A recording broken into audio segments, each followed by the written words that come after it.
Assalamualaikum warahmatullahi wabarakatuh. Salam Om Swastiastu, Namo Buddhaya, salam kebajikan.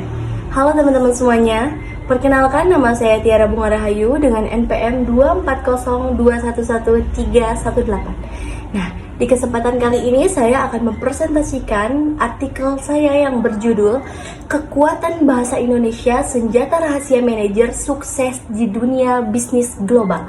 Pasti kalian pada penasaran ya. Nah, kita akan lanjut ke slide berikutnya. Oke, pendahuluan.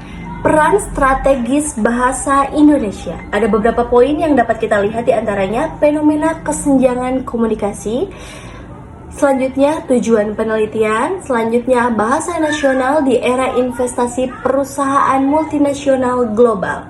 Oke teman-teman, kita lanjut ke slide berikutnya, metode penelitian. Nah, di sini saya menggunakan pendekatan kuantitatif, di mana saya mengumpulkan 150 UMKM sebagai sampel dan 2 diantaranya minimal yang harus sedang beroperasi. Juga saya menetapkan standar omset minimal di 10 juta.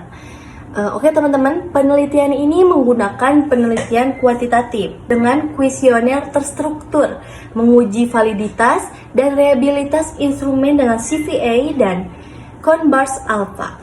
Baik, lanjut ke slide berikutnya. Adapun kajian pustaka pilar pemasaran digital, ada beberapa konsep ya di dalamnya.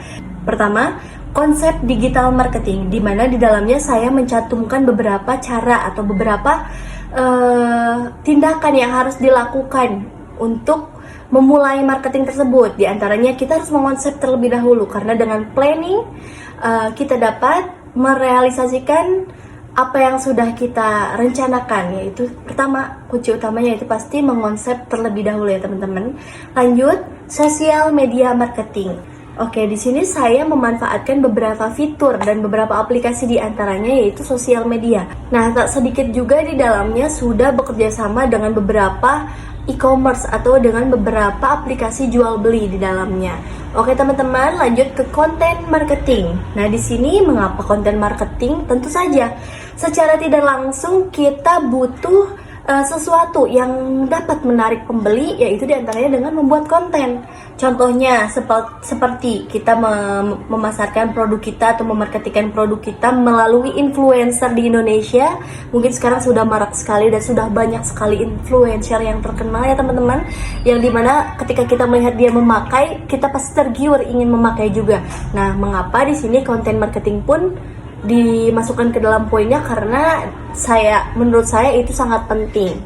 Selanjutnya, e-commerce platform. Nah, selain dengan konten marketing, sosial media, dan konsep digital, kita juga dapat memasarkan produk kita melalui e-commerce platform yang sudah tersedia.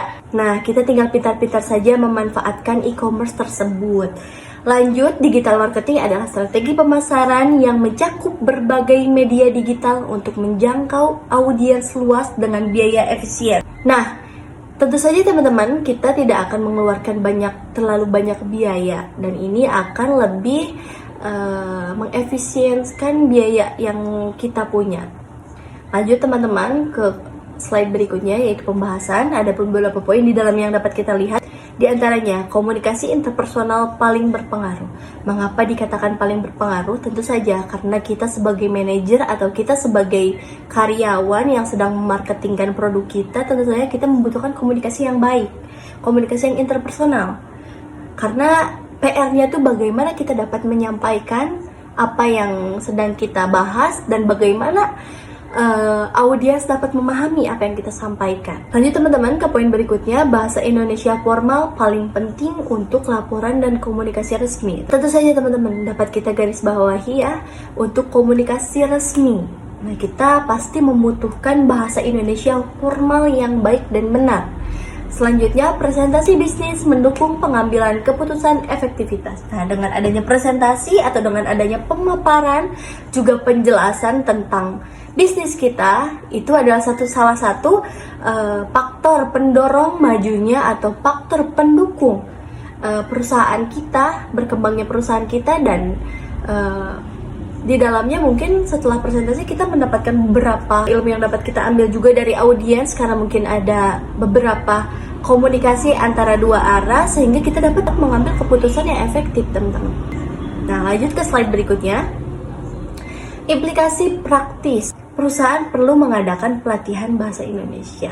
Ini sangat penting ya teman-teman, di mana perusahaan tersebut menyediakan layanan pelatihan bahasa Indonesia sehingga karyawan ataupun pegawai-pegawai staf di dalamnya sudah terbiasa menggunakan bahasa yang baik dan benar, sehingga nantinya juga akan berpengaruh ke dalam keberlanjutan perusahaan tersebut.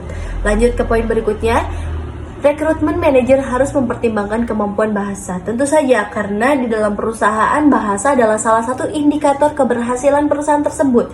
Bagaimana kita dapat berkomunikasi dengan pihak lain atau bagaimana kita dapat menyampaikan kepada staf ataupun karyawan untuk bentuk internal ya teman-teman. Nah itu pun sangat penting, apalagi eksternal. Pasti menggunakan bahasa yang baik dan benar. Makanya di sini dijadikan pertimbangan. Selanjutnya, komunikasi efektif membangun sinergi tim multikultural. Tentu saja teman-teman, dengan adanya bahasa yang efektif tentu saja akan membangun sinergi tim yang multikultural. Nah, selanjutnya teman-teman kita masuk ke dalam kesimpulan. Bahasa Indonesia berpengaruh signifikan terhadap efektivitas manajerial. Tentu saja, dengan bahasa Indonesia, apalagi kita dapat menggunakan bahasa Indonesia yang baik, juga kita paham dengan maknanya, ini sangat berpengaruh terhadap keberlangsungan efisiensi manajerial di dalam mengoperasi perusahaannya tersebut. Nah, tentu saja teman-teman, jika kita dapat memahami bahasa Indonesia yang baik dan benar, apalagi kita dapat mengaplikasikannya dengan baik, ini berpengaruh terhadap efisiensi operasional perusahaan tentunya. Lanjut, komunikasi interpersonal menjadi kunci utama keberhasilan. Seperti bagaimana yang sudah saya jelaskan tadi ya teman-teman, bahwa di sini komunikasi sangat penting, sangatlah penting. Makanya dari situ kita harus dapat menyampaikan sesuatu yang ingin kita sampaikan dengan baik menggunakan komunikasi tentunya. Menggunakan komunikasi dan menggunakan bahasa yang baik dan benar. Tentunya bahasa Indonesia. Nah, ada rekomendasi juga teman-teman, integrasi pelatihan bahasa dalam pengembangan sumber daya manusia seperti tadi slide sebelumnya, yaitu perusahaan perlu mengadakan pelatihan bahasa Indonesia. Nah, ini sehingga sumber daya tersebut dapat terlatih. Nah, teman-teman lanjut ke slide berikutnya. Sebelumnya pasti kalian pada penasaran nih, saya dapat dari mana sih ini beberapa referensi atau beberapa materi yang saya sajikan di presentasi kali ini, yaitu saya mendapatkan diantaranya dari data BKPM 2023, juga Rogers 2016 dengan total 12 sumber ilmiah teman-teman. Oke teman-teman, mungkin sekian yang dapat saya sampaikan. Mohon maaf jika banyak kekeliruan. Terima kasih telah meluangkan waktunya. Semoga apa yang saya sampaikan dapat dipahami juga bermanfaat untuk kita semuanya. Saya Tiara Bunga Rahayu pamit undur diri. Wassalamualaikum warahmatullahi wabarakatuh.